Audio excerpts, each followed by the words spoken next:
Hi there. Welcome to another edition of our Sylvan Learning franchise webinar series, where we get some insights into what it takes to be a successful franchisee. For you as a franchise buyer, as you're on your journey, obviously access to information is probably the most valuable resource that you're going to want to make sure that whatever opportunity you're picking, it makes most sense for you. I'm Nick Powles. I am publisher of 1851franchise.com. We are an industry magazine that covers franchising, both for the franchisee, the prospective franchisee, and for the franchisor. And today, I'm going to welcome in two folks to our discussion, Marissa and Lauren. Thanks for spending some time with us. So today we're gonna start off with kicking off on your Sylvan story, how you even get involved with the business, and then we'll start diving into how you prepare for building relationships and how you build relationships in the community. So, Marissa, why don't I start with you? If I say, what's your Sylvan story, whatever that means to you and what you want our audience to know, how would you answer that? Sure. Well, thanks for having me. I am a second generation Sylvan franchisee. My mother-in-law, Lori Rowe, she joined the franchise in 1996. She was a middle school business teacher, and I didn't get started until 2003. I actually started in our prometric testing center when we used to be connected with Sylvan. And then I started doing the bookkeeping for Sylvan as I was going to college. And I actually left in 2006 to pursue my career in public accounting to get my CPA license. And I did that for about 5 years, and then I left and decided to start my own business. I wanted flexibility for my family, and Sylvan became one of my clients. And then in 2011, Lori got sick with cancer, and she asked that if me and my husband would take over if she didn't make it. And sadly, in 2012, September of 2012, just 10 years ago, we lost her to cancer.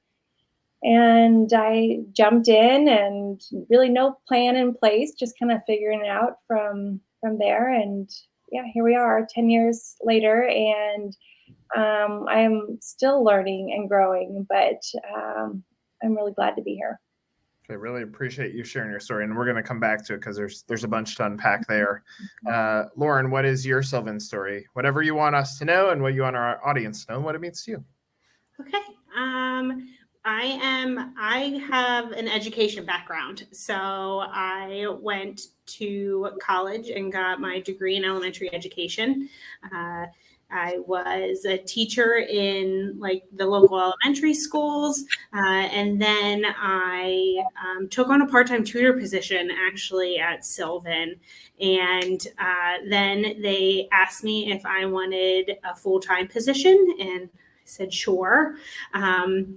And I had that for about, I would say, 3 years, like from the time I came on to Sylvan to the conversation started to be had on us taking over the business. And it was very just a night at my center director's house working on STEM kits. And we just had the conversation, or she kind of made the comment that the owners were looking to sell the businesses because they were getting older. They wanted to move out to Pittsburgh to be with their family. And my husband, who is complete business background, his family owns a construction company. He made the comment of, we might be interested in it. And I'm kind of like, oh, okay. I wasn't expecting that. But we did. We took part in the discovery days down at corporate. Corporate is very close to us. We're only about an hour away. And we took, we met with the owners. I had a relationship with the owner already. My husband, not so much. We met with him, and we just kind of got the conversation started. And sure enough, June of 2017, we took over 2 locations, Palmyra and Lancaster. Then in 2019, we actually took over a center that wasn't doing too well. So we took that one under our wing and turned it around. And then at the same time, although COVID was in between there, so it was a little delayed. We opened our fourth center, which is a new center, July of last year. So when we took over two, and we're up to four. That's where we're comfortable at right now. But the same thing that Marissa stated is I'm constantly learning new things because I am the education background. Business is totally new for me. So, my husband has that knowledge. So we are a good pair when it comes to running this. I still have many questions that I go to him for, but definitely feeling more comfortable with it. Love it every day.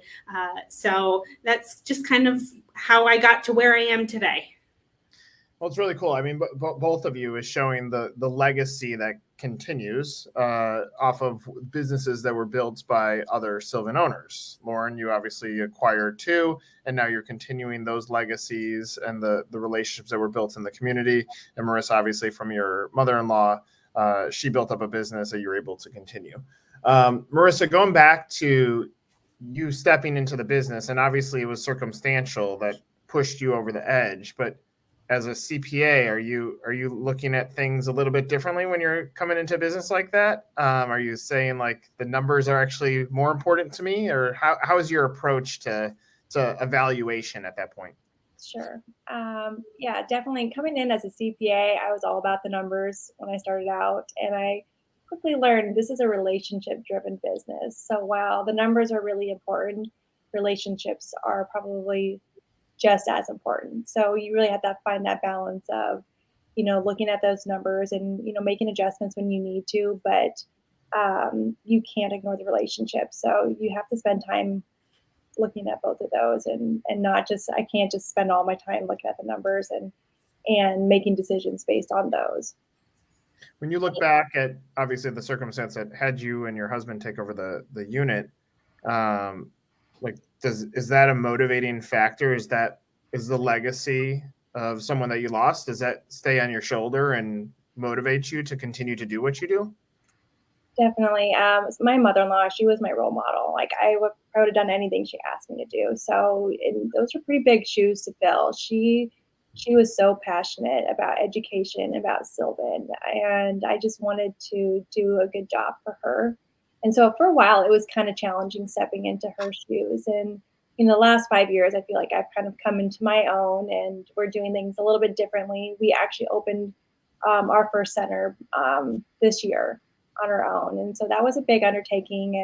And I always have her in the back of my mind and always hope that, she would be proud of the work that we're doing. But it is very special to keep this going for her. But now it's more than just that. We're proud of the work we do. We really enjoy it. And it's, I left the corporate world to give myself flexibility for my family. And I still feel like I have that with Sylvan.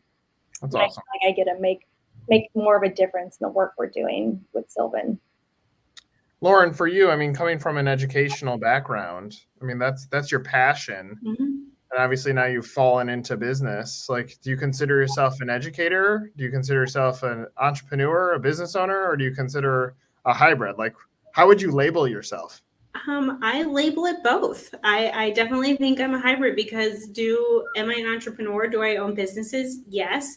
But if the centers need someone to teach, I sit at the tables and teach. I do meetings, I do whatever they need me to do. And so I'm still working with those kids. And although it might not be in the same aspect that I originally thought, like I'm not in a school, I'm not in that specific classroom, it's a different atmosphere, but I still get to work with those kids and broaden their knowledge and everything. So I definitely think I still am in education. I'm just also in a business that specializes in education. Love it. Marissa, for building relationships, and you said that relationships actually trump everything else. And probably, I mean, relationships probably build the wealth that you're able to build as a family. How do you build them? How are you getting customers? Is it through referral primarily, or do you have to get out into the community? Pre-COVID, I would say, and shake hands and kiss babies. I don't know that we're kissing babies now, but how are you approaching client acquisition, and do you have to be ingrained in the community from your standpoint? I think being ingrained in the community is really important. And during COVID was challenging. That was a really challenging time. And I think that what was on our side during COVID was there was such a need. And there still is a need, but we didn't have to be in the community as much during COVID because parents they really needed us. But now we are finding, and we felt this before COVID, that being a part of the community is really important. We're big believers in being involved in the Chamber of Commerce, networking, building relationships with your local schools around you, the PTAs, the PTOs, just any chance we can go into a school and work with the teachers for our students, we take that opportunity. We work, if the student's on an IEP plan, we'll go and we'll go to be a part of those meetings. Recently I joined the red ribbon cutting crew for our Omaha Chamber. I felt like that would be a great way to just get to know more business owners, support them, and just kind of be more involved in that respect. So we look for just local events that are going on. Just this last month, one of my directors, he reached out to a local church. It's a big church in the area, and they were doing a fall kind of back to school little festival, and they set up a booth. There was no other vendors, but they went and they met so many people. They had such a great time. My director stuck a Sylvan sticker on any kid he could reach, and they had fun, and it paid off. We got calls from it. People, they want to see you. They want to talk to you. We're a franchise, so sometimes people can get this idea that we're just this corporate company that doesn't really care. We just care about profits, and that's just the furthest from the truth. So we want to get in front of people so they can see everyone we hire, they care about education, they care about kids, and we want to support the community any way we can. So and you have to be careful because your budget only goes so far. So just, finding events that are low cost, but you get in front of a lot of people. It's definitely paid off for us. Love it. And Lauren, how are you guys getting involved in the community, or what does being involved in the community mean to you? Very similar to what Marissa said. Obviously, before COVID, there were a lot more events that we could partake in. I think it's slowly turning around. I think this summer was kind of the first big summer that, there was stuff going on. Right now with, Halloween coming up and the holidays, there's events going on, like trunk or treats and things along those lines that we do partake in. And I think a lot of it is just reminding families that we're here, because when they come or when they call, we're like, how did you hear about us? And they're like, well, we just always knew about you. So like Sylvan is a very popular name. Like Sylvan is a brand that people know. So it's just putting like kind of little hints in there that like, we are here, we're in your community. And just like being in the front of, the people's minds and faces that when, the school year starts or when, they're running into some troubles, that they're like, oh, that's right. There is a Sylvan, down the street or in the next town over. Let's reach out to them. So I think any little bit, anything that you can do, like marketing wise, anything little, radio, TV, those are some of the bigger things, but even just like the local, magazine that gets sent out, just something that will put your brand in front of the family's faces just to remind them that, hey, we are here and we're here to help. Lauren, if you go back to the first time that you have to get out there and be in the community, was it scary? Not really, because I believe in what we do. So I come from the education background, and I know, unfortunately, the teachers can't do all of it in the classroom. And I think with COVID and the way that, things are now, it's even more difficult. And I've been hearing different conversations with some of the teachers that, actually work for us that are in the classroom. And, we have 28 students in our class, and kind of I think it was something that they stated at conference this past year was just how many different levels of kids that you could have in your classroom, and how do you expect one teacher to be able to reach all of those students. So I just believe in what we do. So answering families' questions or, concerns, or them coming to us, getting our name out there, that's easy because, I just agree with it. Marissa, coming from a background where you weren't teacher first, you chose a different career first, was that side, getting out in the community, scary for you, or was it easy when you took over the business? I mean, I won't say anything was really easy when I took over, but I always surrounded myself with people that I felt like could fill those gaps. So I always brought my educators. My executive director, Wes Miller, he's been with me for years. He's done every role at Sylvan. He went into education, so I would take him with me, and he would talk education, I would talk the business side of things, and just, I've always believed in Sylvan too. So it's easy when you believe in what you do. And I may not be the education expert, but I surround myself with other education experts. So I always feel comfortable going into the community. Well, I'll give you a news alert. You've been an educator for now over 10 years. So, I mean, you kind of are an expert. So, well, no, I mean, it's interesting. I think it's an important thing to bring up, because I think candidates or prospects that are buying into franchising, they hit a point where there's something that scares them, no matter what. This is every franchise buyer that's ever come into business, and they let that be a voice in the back of their head. Like, am I really going to get out there and build relationships? Am I extroverted enough to be able to do this? And so, Marissa, what you said is, I understood that I needed that other side, so you brought it in-house. You recruited it in, and I think that's an important thing for a candidate to think about. And Lauren, you said, "Look, I can lean on my passion. Like, I was born to do this, so of course I'll go talk about it." So it's two different approaches that the two of you have taken. And I would imagine, and if there's anything else that you want to add to this, certainly do. But I imagine if a franchisee said, "Hey, Marissa or Lauren, I'm struggling for X, Y, or Z to get customers in the door," what you just said on both sides, that would be your advice. Like, you have to get out there and build these relationships. Is there anything else that you'd advise a franchisee if they came to you and said, I'm struggling on customer acquisition? I would say I'd probably ask more questions, understanding where they're spending their advertising and their marketing dollars, making sure that they are spending enough. Because, we shoot for 8 to 10% of our budget.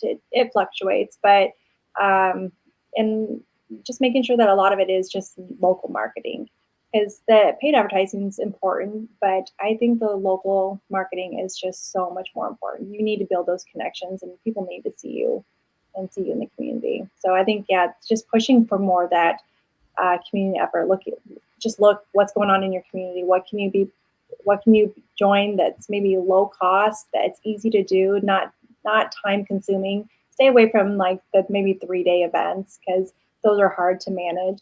Just, some of those one day, anywhere from 2 to 4 hours, those are good events that we try to become a part of. Okay. Lauren, anything from your side?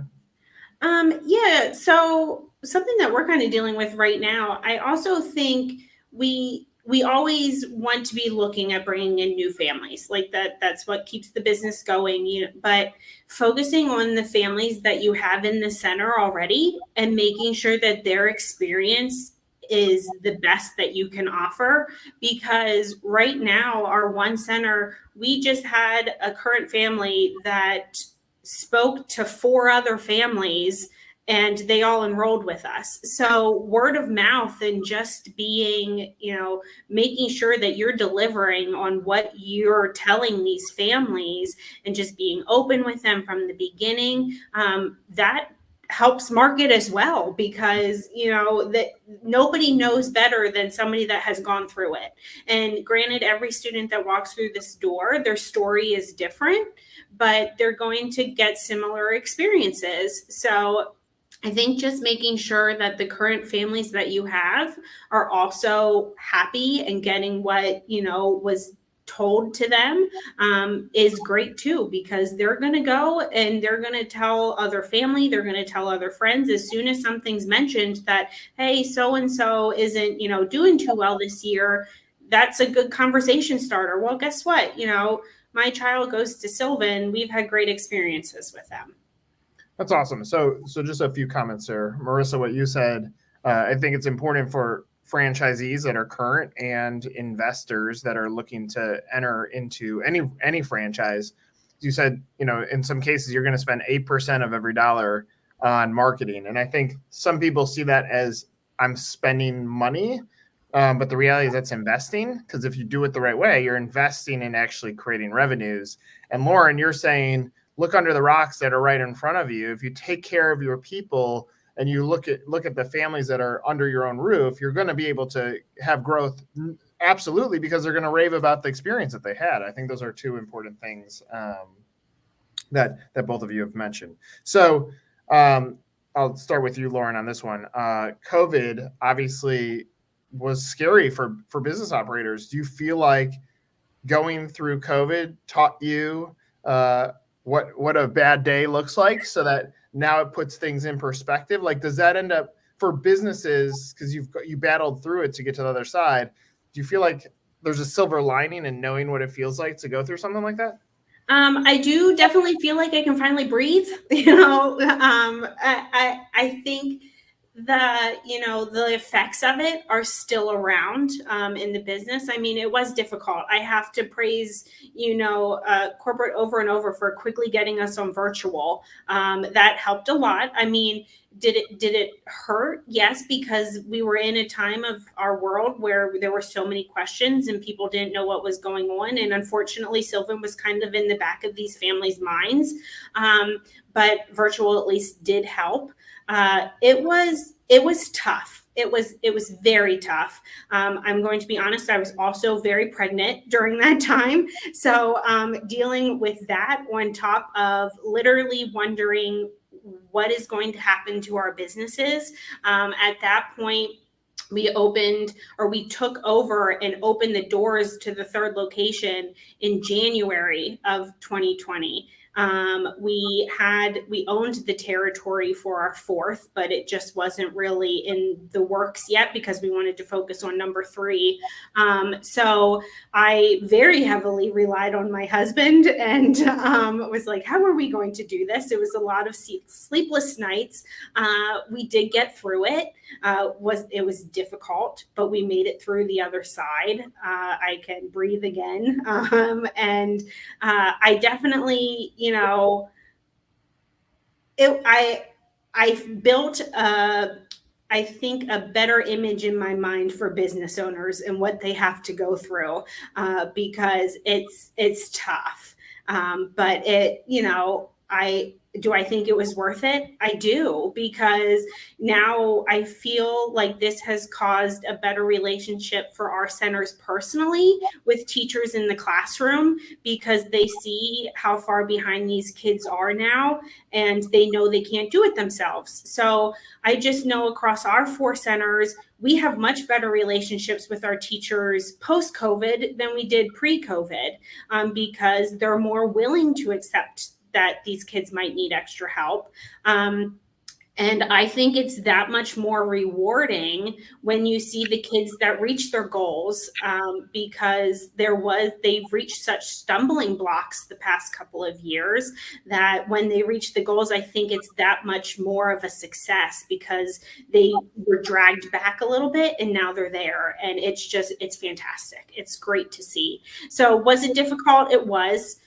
Do I want to go through it again? Not necessarily. But is it worth it in the end? Like, do I feel like I'm a stronger person because of it? 100%. That's right. And obviously you mentioned the impact that you're having. Like, the reality is Sylvan ends up being a recovery model for children who lost out on portions of education. And so the impact ends up being tremendous. So even though the climb back up is bumpy or turbulent, like the factor impact is still tremendous. And that's where obviously, as communities look at your Sylvan story post-COVID, like they get to see the impact that you're actually having on the kids that live there. So that's awesome. Marissa, same question to you. Like, do you feel stronger that you've gone through it? Can you look in the rearview mirror yet? Well, I will say, I don't think we've had it as bad as like Lauren up that way. The Midwest was a little bit more, I think, protected us. In Nebraska, we weren't hit as hard by COVID, but it was still challenging. And I'm just a big believer in, whatever you go through, just it does make you stronger, more resilient, and you're just more equipped to handle the next challenge that comes your way, because there's always going to be challenges. So our team handled it well. We supported each other. We just made the changes we needed. And like Lauren said, we are so thankful that corporate just stepped in and made changes to get online up and going so quickly. And they were wonderful working through the whole process, and just with everything. We have such a great corporate partnership that it really made me thankful to be a franchisee when COVID hit. I didn't worry on that end at all. I felt like they were really ahead of the game. And I think it made our whole team stronger. Great. So Marissa, I'll go with you first and we'll close on this question, but what does your future Sylvan story look like? What happens next for you in your business? So I just recently so we opened a new center this year, and I recently promoted Wes. He's my executive director. We're trying to replace him in our Lincoln Center, but he's a tough one to replace. So it's taken us longer because we're kind of picky. But he's going to be able to step in and do more of the coaching and training, and that way I can focus more on like big picture, really getting out into the community more, just growing each of our centers. We don't have any plans to open any more centers, but we do want to really maximize the centers that we do have and really have a bigger impact in our communities. Love it. And Lauren, what's your future Sylvan story? I think it's very similar to what Marissa said. I can't tell you what our future holds. I will. If you would ask me 10 years ago if I would be owning 4 Sylvans, I would have said no. Where is this coming from? We took over 2.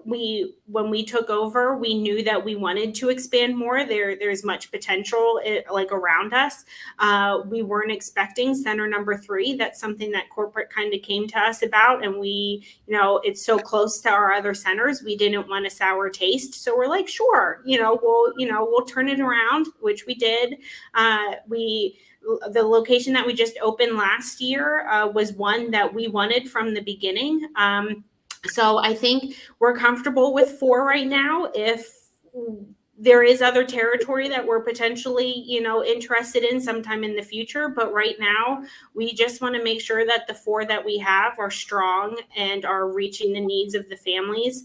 Obviously staffing is always something, right now. So we want to make sure that that's getting squared away, and that we are just being the best that we can, and, focusing on the families that we have and the new families coming in, and providing them the best service. So I don't know what is, who knows what 10 years from now will look like. But I hope I can at least still be glad for, where we are. So awesome. Well, Marissa and Lauren, thank you so much for spending some time with us. I mean, your stories are great. And obviously you've both built up tremendous brand value within the system.